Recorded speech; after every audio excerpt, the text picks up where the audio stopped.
நீங்கள் இணைந்திருப்பது சங்கமம் வானொலி. Destiny in Jesus Christ Tamil கிறிஸ்தவ வானொலி கனேடிய மண்ணிலிருந்து ஒலிபரப்பாகிறது.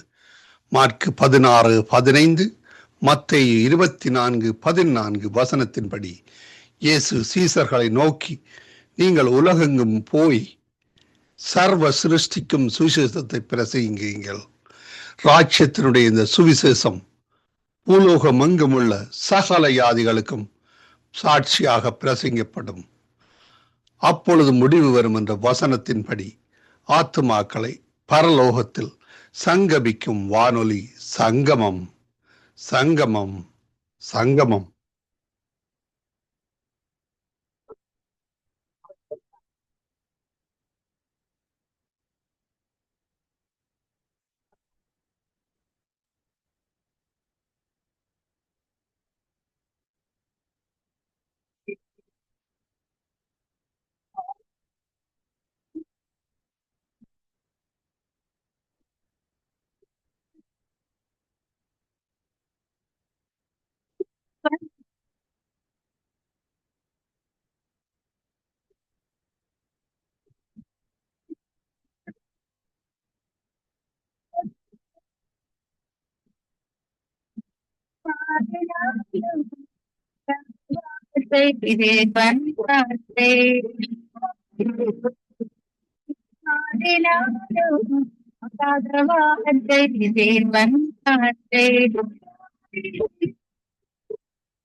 ஒன்று சாமுவேல் 7ஆம் அதிகாரம். அப்படியே கீரியாத் யாரீமின் மனுஷர் வந்து கர்த்தருடைய பெட்டியை எடுத்து மேட்டின் மேல் இருக்கிற அபினதாவின் வீட்டிலே கொண்டு வந்து வைத்து கர்த்தருடைய பெட்டியை காக்கும்படிக்கு அவன் குமாரனாகிய எலெயாசரை பரிசுத்தப்படுத்தினார்கள். பெட்டி கீரியாத் யாரீமிலே அநேக நாள் தங்கியிருந்தது. 20 வருஷம் அங்கேயே இருந்தது. இஸ்ரவேல் குடும்பத்தார் எல்லாரும் கர்த்தரை நினைத்து புலம்பிக் கொண்டிருந்தார்கள். அப்பொழுது சாமுவேல் இஸ்ரவேல் குடும்பத்தார் யாவரையும் நோக்கி, நீங்கள் உங்கள் முழு இருதயத்தோடும் கர்த்தரிடத்தில் திரும்புகிறவர்களானால் அந்நிய தேவர்களையும் அஸ்தரோத்தையும் உங்கள் நடுவில் இருந்து விலக்கி உங்கள் இருதயத்தை கர்த்தருக்கு நேராக்கி அவர் ஒருவருக்கே ஆராதனை செய்யுங்கள். அப்பொழுது அவர் உங்களை பெலிஸ்தருடைய கைக்கு நீங்களாக்கி விடுவார் என்றான். அப்பொழுது இஸ்ரவேல் புத்திரர் பாகால்களையும் அஸ்தரோத்தையும் விலக்கிவிட்டு கர்த்தர் ஒருவருக்கே ஆராதனை செய்தார்கள். பின்பு சாமுவேல், நான் உங்களுக்காக கர்த்தரை மன்றாடும்படிக்கு இஸ்ரவேல் எல்லாரையும் மிஸ்பாவிலே கூட்டுங்கள் என்றான். அவர்கள் அப்படியே மிஸ்பாவிலே கூடி வந்து தண்ணீர் மொண்டு கர்த்தருடைய சந்நிதியில் ஊற்றி அன்றைய தினம் உபவாசம் பண்ணி கர்த்தருக்கு விரோதமாய் பாவம் செய்தோம் என்று அங்கே சொன்னார்கள். மிஸ்பாவிலே சாமுவேல் இஸ்ரவேல் புத்திரரை நியாயம் விசாரித்துக் கொண்டிருந்தான். இஸ்ரவேல் புத்திரர் மிஸ்பாவிலே கூடி வந்ததை பெலிஸ்தர் கேள்விப்பட்ட போது பெலிஸ்தரின் அதிபதிகள் இஸ்ரவேலுக்கு விரோதமாக எதிர்த்து வந்தார்கள். அதை இஸ்ரவேல் புத்திரர் கேட்டு பெலிஸ்தரின் நிமித்தம் பயப்பட்டு சாமுவேலை நோக்கி, நம்முடைய தேவனாகிய கர்த்தர் எங்களை பெலிஸ்தரின் கைக்கு நீங்களாக்கி ரட்சிக்கும்படிக்கு எங்களுக்காக அவரை நோக்கி ஓடாமல் வேண்டிக் கொள்ளும் என்றார்கள். அப்பொழுது சாமுவேல் பால் குடிக்கிற ஒரு ஆட்டுக்குட்டியை பிடித்து அதை கர்த்தருக்கு சர்வாங்க தகன பலியாக செலுத்தி இஸ்ரவேலுக்காக கர்த்தரை நோக்கி வேண்டிக் கொண்டான். கர்த்தர் அவனுக்கு மறுமொழி அருளி செய்தார். சாமுவேல் சர்வாங்க தகன பலியை செலுத்துகையில் பெலிஸ்தர் இஸ்ரவேலின் மேல் யுத்தம் பண்ண நெருங்கினார்கள். கர்த்தர் மகா பெரிய இடி முழக்கங்களை பெலிஸ்தர் மேல் அந்நாளிலே முழங்க பண்ணி அவர்களை கலங்கடித்ததினால் அவர்கள் இஸ்ரவேலுக்கு முன்பாக பட்டு விழுந்தார்கள். அப்பொழுது இஸ்ரவேலர் மிஸ்பாவிலிருந்து பெலிஸ்தரை பின்தொடர்ந்து போய் பெத்காரின் பள்ளத்தாக்கு மட்டும் அவர்களை முறிய அடித்தார்கள். அப்பொழுது சாமுவேல் ஒரு கல்லை எடுத்து மிஸ்பாவுக்கும் சேனுக்கும் நடுவாக நிறுத்தி, இம்மட்டும் கர்த்தர் எங்களுக்கு உதவி செய்தார் என்று சொல்லி அதற்கு எபனேசர் என்று பெயரிட்டான். இந்த பிரகாரம் பெலிஸ்தர் அப்புறம் இஸ்ரவேலின் எல்லையிலே வராதபடிக்கு தாழ்த்தப்பட்டார்கள். சாமுவேலின் நாளெல்லாம் கர்த்தருடைய கை பெலிஸ்தருக்கு விரோதமாயிருந்தது. பெலிஸ்தர் இஸ்ரவேல் கையிலிருந்து பிடித்திருந்த எக்ரோன் துவக்கி காத் மட்டுமுள்ள பட்டணங்களும் இஸ்ரவேலுக்கு திரும்ப கிடைத்தது. அவைகளையும் அவைகளின் எல்லைகளையும் இஸ்ரவேலர் பெலிஸ்தர் கையிலே இராதபடிக்கு விடுவித்துக் கொண்டார்கள். இஸ்ரவேலுக்கும் எமோரியருக்கும் சமாதானம் உண்டாயிருந்தது. சாமுவேல் உயிரோடு இருந்த நாளெல்லாம் இஸ்ரவேலை நியாயம் விசாரித்தான். அவன் வருஷம் புறப்பட்டு பெத்தேலையும் கில்காலையும் மிஸ்பாவையும் சுற்றி போய் அவ்விடங்களில் எல்லாம் இஸ்ரவேலை நியாயம் விசாரித்த பின்பு அவன் ராமாவுக்கு திரும்பி வருவான். அவனுடைய வீடு அங்கே இருந்தது. அங்கே இஸ்ரவேலை நியாயம் விசாரித்து அவ்விடத்தில் 1 சாமுவேல் 8ஆம் அதிகாரம். சாமுவேல் முதிர் வயதான போது தன் குமாரரை இஸ்ரவேலின் மேல் நியாயாதிபதிகளாக வைத்தான். அந்த குமாரனுக்கு பெயர் யோவேல், இளையவனுக்கு பெயர் அபியா. அவர்கள் பெயர் சபாவிலே நியாயாதிபதிகளாயிருந்தார்கள். ஆனாலும் அவனுடைய குமாரர் அவன் வழிகளில் நடவாமல் பொருளாசைக்கு சாய்ந்து பரிதானம் வாங்கி நியாயத்தை புரட்டினார்கள். அப்பொழுது இஸ்ரவேலின் மூப்பர் எல்லாரும் கூட்டம் கூடி ராமாவில் இருந்த சாமுவேலினிடத்தில் வந்து, இதோ நீர் முதிர் வயதுள்ளவரானீர், உம்முடைய குமாரர் உம்முடைய வழிகளில் நடக்கிறதில்லை. ஆகையால் சகல ஜாதிகளுக்குள்ளும் இருக்கிறபடி எங்களை நியாயம் விசாரிக்கிறதற்கு ஒரு ராஜாவை ஏற்படுத்த வேண்டும் என்றார்கள். எங்களை நியாயம் விசாரிக்க ஒரு ராஜாவை ஏற்படுத்தும் என்று அவர்கள் சொன்ன வார்த்தை சாமுவேலுக்கு தகாததாய் காணப்பட்டது. ஆகையால் சாமுவேல் கர்த்தரை நோக்கி விண்ணப்பம் பண்ணினான். அப்பொழுது கர்த்தர் சாமுவேலை நோக்கி, ஜனங்கள் உன்னிடத்தில் சொல்வதெல்லாவற்றிலும் அவர்கள் சொல்லை கேள். அவர்கள் உன்னை தள்ளவில்லை. நான் அவர்களை ஆளாதபடிக்கு என்னைத்தான் தள்ளினார்கள். நான் அவர்களை எகிப்திலிருந்து புறப்பட பண்ணின நாள் முதல் இந்நாள் மட்டும் அவர்கள் என்னை விட்டு வேறு தேவர்களை சேவித்து வந்த தங்கள் எல்லா செய்கைகளின்படியும் செய்தது போல அவர்கள் உனக்கும் செய்கிறார்கள். இப்போதும் அவர்கள் சொல்லை கேள்.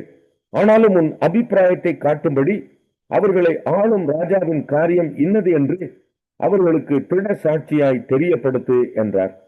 அப்பொழுது சாமுவேல் ஒரு ராஜா வேண்டும் என்று தன்னிடத்தில் கேட்ட ஜனங்களுக்கு கர்த்தருடைய வார்த்தைகளை எல்லாம் சொல்லி, உங்களை ஆளும் ராஜாவின் காரியம் என்னவென்றால், தன் ரதத்திற்கு முன் ஓடும்படி அவன் உங்கள் குமாரரை எடுத்து தன் ரத சாரதிகளாகவும் தன் குதிரை வீரராகவும் வைத்துக் கொள்வான். 1000 பேருக்கும் 50 பேருக்கும் தலைவராகவும் தன் நிலத்தை உழுகிறவர்களாகவும் தன் விளைச்சலை அறுக்கிறவர்களாகவும் தன் யுத்த ஆயுதங்களையும் தன் ரதங்களையும் பனிமுட்டுகளையும் பண்ணுகிறவர்களாகவும் அவர்களை வைத்துக் கொள்வான். உங்கள் குமாரத்திகளை பரிமள தைலம் செய்கிறவர்களாகவும் சமையல் பண்ணுகிறவர்களாகவும் அப்பம் சுடுகிறவர்களாகவும் வைத்துக் கொள்வான். உங்கள் வயல்களிலும் உங்கள் திராட்சை தோட்டங்களிலும் உங்கள் உலிவ தோப்புகளிலும் நல்லவைகளை எடுத்துக்கொண்டு தன் ஊழியக்காரருக்கு கொடுப்பான். உங்கள் தானியத்திலும் உங்கள் திராட்சை பலனிலும் தசம பாகம் வாங்கி தன் பிரதானிகளுக்கும் தன் சேவகர்களுக்கும் கொடுப்பான். உங்கள் வேலைக்காரரையும் உங்கள் வேலைக்காரிகளையும் உங்களில் திறமையான வாலிபரையும் உங்கள் கழுதைகளையும் எடுத்து தன்னுடைய வேலைக்கு வைத்துக் கொள்ளுவான். உங்கள் ஆடுகளில் 10 1 எடுத்துக் கொள்ளுவான். நீங்கள் அவனுக்கு வேலையாட்களாவீர்கள். நீங்கள் தெரிந்து கொண்ட உங்கள் ராஜாவின் நிமித்தம் அந்நாளிலே முறையிடுவீர்கள், ஆனாலும் கர்த்தர் அந்நாளிலே உங்களுக்கு செவி கொடுக்க மாட்டார் என்றார். ஜனங்கள் சாமுவேலின் சொல்லை கேட்க மனதில்லாமல், அப்படியல்ல, எங்களுக்கு ஒரு ராஜா இருக்கத்தான் வேண்டும், சகல ஜாதிகளையும் போல நாங்களும் இருப்போம், எங்கள் ராஜா எங்களை நியாயம் விசாரித்து எங்களுக்கு முன்பாக புறப்பட்டு எங்கள் யுத்தங்களை நடத்த வேண்டும் என்றார்கள். சாமுவேல் ஜனங்களின் வார்த்தைகளை எல்லாம் கேட்டு அவைகளை கர்த்தரிடத்தில் தெரியப்படுத்தினார். கர்த்தர் சாமுவேலை நோக்கி, நீ அவர்கள் சொல்லை கேட்டு அவர்களை ஆள ஒரு ராஜாவை ஏற்படுத்து என்றார். அப்பொழுது சாமுவேல் இஸ்ரவேல் ஜனங்களை பார்த்து, அவரவர் ஏசாயா 52ஆம் அதிகாரம். எழும்பு எழும்பு சியோனே, உன் வல்லமையை தரித்துக்கொள். பரிசுத்த நகரமாகிய எருசலேமே, உன் அலங்கார வஸ்திரங்களை உடுத்திக்கொள். விருத்த சேதனம் இல்லாதவனும் அசுத்தனும் இனி உன்னிடத்தில் வருவதில்லை. தூக்கியை உதறிவிட்டு எழுந்திரு. எருசலேமே வீற்றிரு. சிறைப்பட்டு போன சீயோன் குமாரத்தியே, உன் கழுத்தில் உள்ள கட்டுகளை அவிழ்த்து விடு. விலையின்றி விற்கப்பட்டீர்கள், பணமின்றி மீட்கப்படுவீர்கள் என்று கர்த்தர் சொல்லுகிறார். என் ஜனங்கள் தங்கும்படி எகிப்துக்கு போனார்கள். அசீரியனும் முகாந்திரம் இல்லாமல் அவர்களை ஒடுக்கினான் என்று கர்த்தராகிய ஆண்டவர் சொல்லுகிறார். இப்பொழுது எனக்கு இங்கே என்ன இருக்கிறது? என் ஜனங்கள் விருதாவாய் கொண்டு போகப்பட்டார்கள். அவர்களை ஆளுகிறவர்கள் அவர்களை அலற பண்ணுகிறார்கள். நித்தமும் இடைவிடாமல் என் நாமம் தூஷிக்கப்படுகிறது என்று கர்த்தர் சொல்லுகிறார். இது நிமித்தம் என் ஜனங்கள் என் நாமத்தை அறிவார்கள். இதை சொல்லுகிறவர் நானே என்று அக்காலத்திலே அறிவார்கள். இதோ இங்கே இருக்கிறேன் என்று கர்த்தர் சொல்லுகிறார்.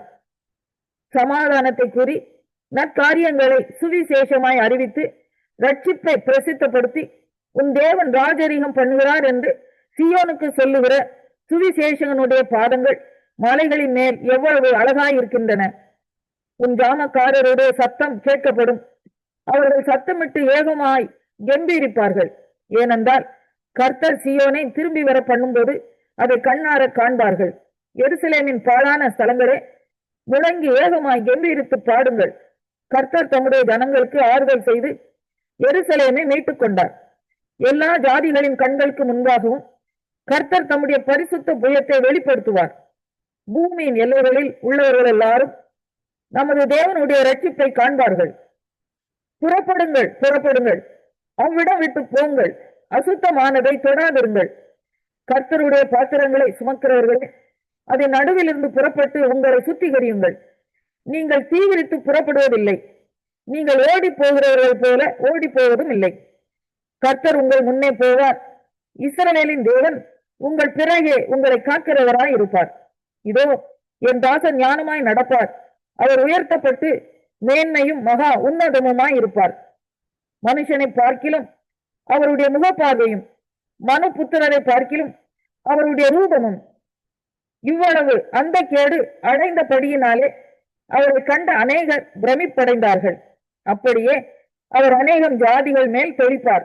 அவர் நிமித்தம் ராஜாக்கள் தங்கள் வாயை மூடுவார்கள். ஏனெனில் தங்களுக்கு தெரிவிக்கப்படாதிருந்ததை அவர்கள் காண்பார்கள், கேள்விப்படாதிருந்ததை அவர்கள். வெளிப்படுத்தின விசேஷம் 14ஆம் அதிகாரம். பின்பு நான் பார்த்தபோது, இதோ சீயோன் மலையின் மேல் ஆட்டுக்குட்டியானவரையும் அவரோட கூட அவருடைய பிதாவின் நாமம் தங்கள் நெற்றிகளில் எழுதப்பட்டிருந்த 144,000 பேரையும் நிற்க கண்டேன். அல்லாமலும் பெருவெள்ள இரைச்சல் போலவும் பலத்த இடிமுழக்கம் போலவும் சத்தம் வானத்திலிருந்து உண்டாக கேட்டேன். நான் கேட்ட சத்தம் சுரமண்டலக்காரர் தங்கள் சுரமண்டலங்களை வாசிக்கிற ஓசையை போலிருந்தது. அவர்கள் சிங்காசனத்திற்கு முன்பாகவும் 4 ஜீவன்களுக்கு முன்பாகவும் மூப்பர்களுக்கு முன்பாகவும் புது பாட்டை பாடினார்கள். அந்த பாட்டு பூமியிலிருந்து மீட்டுக் கொள்ளப்பட்ட 144,000 பேரே அல்லாமல் வேறொருவரும் கற்றுக்கொள்ள கூடாதிருந்தது. ஸ்திரீகளால் தங்களை கரைப்படுத்தாதவர்கள் இவர்களே, கற்புள்ளவர்கள் இவர்களே, ஆட்டுக்குட்டியானவர் எங்கே போனாலும் அவரை பின்பற்றுகிறவர்கள் இவர்களே. இவர்கள் மனுஷரிலிருந்து தேவனுக்கும் ஆட்டுக்குட்டியானவருக்கும் முதற் பலனாக மீட்டுக் கொள்ளப்பட்டவர்கள். இவர்களுடைய வாயிலே கபடம் காணப்படவில்லை. இவர்கள் தேவனுடைய சிங்காசனத்திற்கு முன்பாக மாசில்லாதவர்களாய் இருக்கிறார்கள். பின்பு வேறொரு தூதன் வானத்தின் மத்தியிலே பறக்க கண்டேன். அவன் பூமியில் வாசம் பண்ணுகிற சகல ஜாதிகளுக்கும், கோத்திரத்தாருக்கும், பாஷைக்காரருக்கும், ஜனக்கூட்டத்தாருக்கும் அறிவிக்கத்தக்கதாக நித்திய சுவிசேஷத்தை உடையவனாயிருந்து மிகுந்த சத்தமிட்டு, தேவனுக்கு பயந்து அவரை மகிமைப்படுத்துங்கள், அவர் நியாய தீர்ப்பு கொடுக்கும் வேலை வந்தது, வானத்தையும் பூமியையும் சமுத்திரத்தையும் நீட்டுகளையும் உண்டாக்கினவரையே தெரிந்து கொள்ளுங்கள் என்று கூறினார். பின்சென்று பாபிலோன் மகாநகரத்தை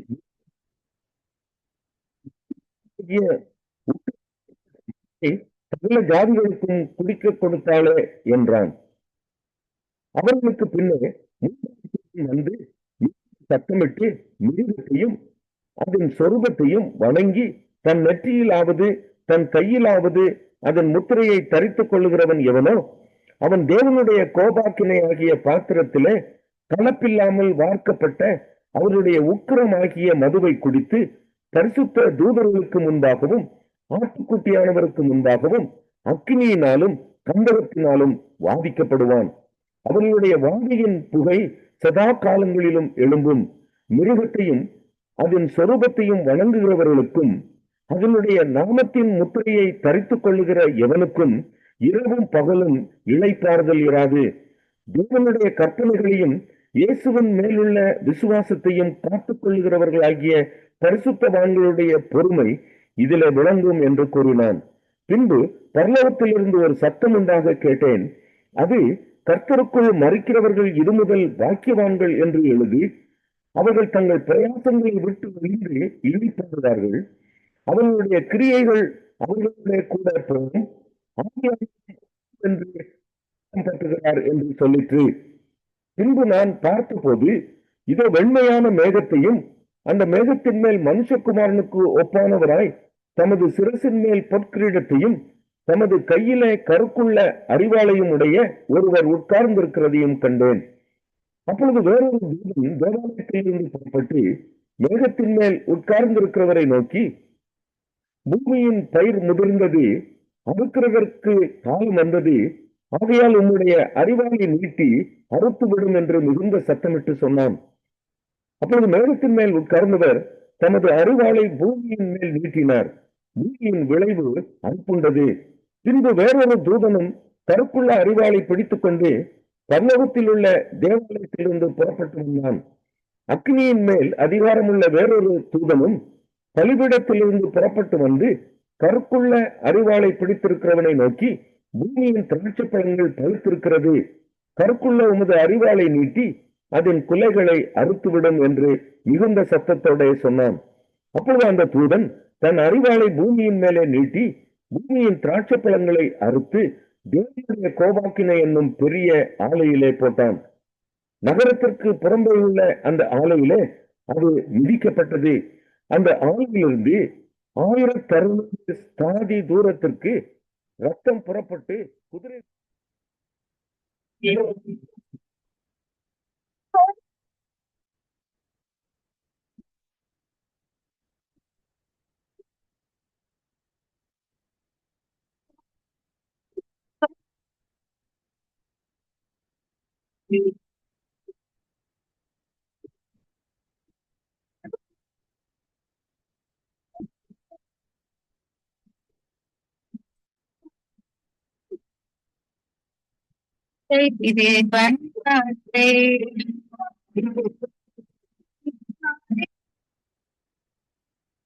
இயேசு கிறிஸ்து பிதாவாகிய தேவனும் இரட்சகராகிய இயேசு கிறிஸ்துவின் பரிசுத்த ஆவியானுடைய நாமத்திலே இந்த நாட்களிலே உங்களை நான் வாழ்த்துவதில் நான் மிக்க மகிழ்ச்சி அடைகிறேன். இன்றைய நாட்களிலும் 25வது தேதி ஜூன் மாதம் 2025ஆம் ஆண்டு இந்த நாளிலும் ஆண்டவருடைய வார்த்தைகளிலே இந்த நாட்களிலே நாங்கள் கடந்து செல்லுவோம். நம்முடைய தேவனாகிய கர்த்தர் நமக்காக கொடுக்கிற ஒரு அருமையான ஒரு வாக்குத்தத்தம் ரோமர்கள் நிருபம் 5வது அதிகாரம் 8வது வசனத்தை இந்த நாட்களிலே வாசிக்க கேட்போமா இருந்தால், கர்த்தருடைய வார்த்தை சொல்லுகிறது, நாம் பாவிகளா இருக்கையில் கிறிஸ்து நமக்காக மரித்ததினால் தேவன் நம்மேல் வைத்த தமது அன்பை விளங்க பண்ணுகிறார் என்று வேதம் இந்த நாட்களிலே சொல்லுகிறதை பார்க்கிறோம். அருமை பிள்ளைகளே, உண்மையிலே இது உண்மையான காரியம்தான். இந்த பூமியிலே மனுஷனும் தாயினுடைய கற்பத்திலே இருந்து பிறக்கிற வேளையிலே ஒரு பரிசுத்தவானா இந்த நாட்களே பிறப்பதில்லை. நாங்கள் பாவத்திலே இந்த நாட்களை கற்பம் தரித்து பாவத்திலே இந்த நாட்களை பிறக்கிறவர்களா இந்த நாட்களே இருக்கிறோம். அதனால இங்கே வேதம் சொல்லுகிறது, நாம் பாவிகளாய் இருக்கையில், நாங்கள் பாவம் செய்து தேவ மகிமை அற்றவர்களாய் இந்த நாட்களிலே இருக்கும் வேளையிலேயே கிறிஸ்து என்ன செய்தாராம், அங்கே நமக்காக மரித்ததினாலே தேவன் நம்மேலே வைத்த தமது இந்த அன்பை இந்த நாட்களிலே விளக்கம் பண்ணுகிறதை பார்க்கிறோம். ஆண்டவராகிய இயேசு கிறிஸ்து நமக்காக இன்றைக்கு மரிக்காமல் இருப்பாரா இருந்தால் நாங்கள் இந்த பாவத்தில் இருந்து விடுதலை பெற முடியாது. ஏதோ தோட்டத்திலே தொடங்கி அந்த பாவம் இந்த நாட்களிலே தொடர்ந்து இந்த நாட்களில் நம்மை பின்தொடர்ந்து வந்து கொண்டிருக்கிறதே அங்கே காணக்கூடியதாக இருக்கிறது.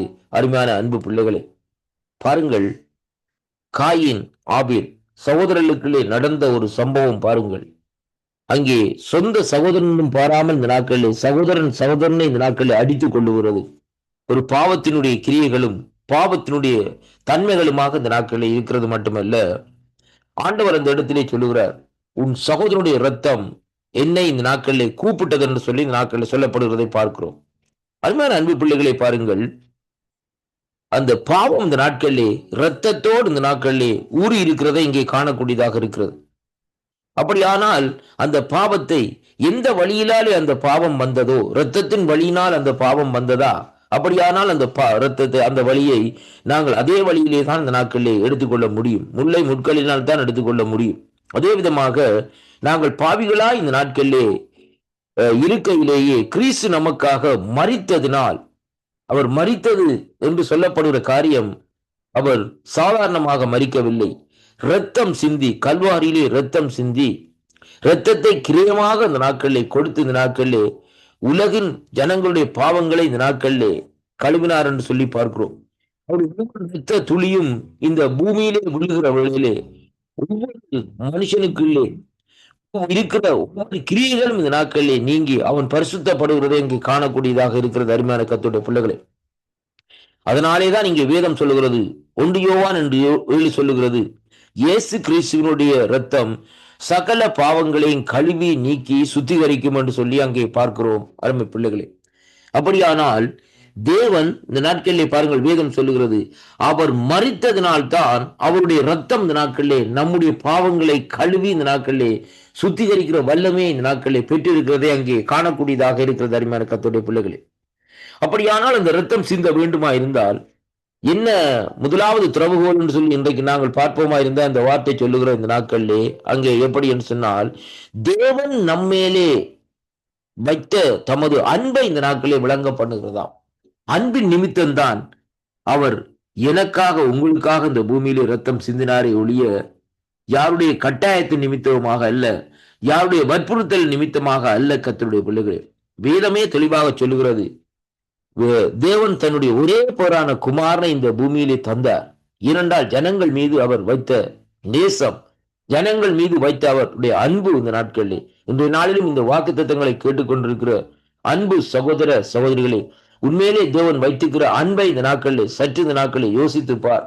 உண்மையிலே உனக்காக அவர் மரித்ததை இந்த நாட்களில் சற்று இந்த நாட்களை யோசித்து பார். எதற்காக இந்த நாட்களிலே ஆண்டவர் உனக்காக மரிக்க வேண்டும் என்ற கேள்வி உன்னுடைய வாழ்க்கையிலே வருமா இருந்தால் நீ ஆண்டவராகிய இயேசு கிறிஸ்துவை சொந்த இரட்சகராக ஏற்றுக்கொள்வதற்கு ஏதுவாக இந்த நாட்களில் இருக்கும். அதனாலே இந்த வாக்குத்தத்தங்களை வாசிக்கிற வேளையிலே சற்று சிந்தித்து வாசியுங்கள். கர்த்தர் உங்களோடு கூட இருந்து ஆசீர்வதிப்பாராக. ஆமென்.